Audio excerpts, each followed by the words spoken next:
मी आज सकाळी मुंबई एअरपोर्टच्या विमानतळाच्या व्हीआयपी लाऊंजमध्ये जयंत पाटील आणि अनिल देसाईंना भेटलो.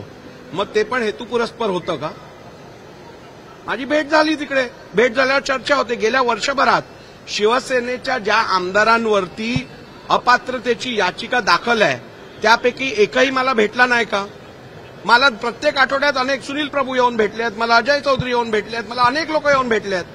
म्हणजे मी या कोणालाच भेटायचं नाही का? आणि प्रश्न 3 किंवा 5 दिवसाचा नाही. मी आपल्याला सांगितलं माझी बैठक ही 3 जानेवारीसाठी नियोजित होती, परंतु माझी प्रकृती बरोबर नसल्यामुळे ती मला पुढे ढकलायला लागली.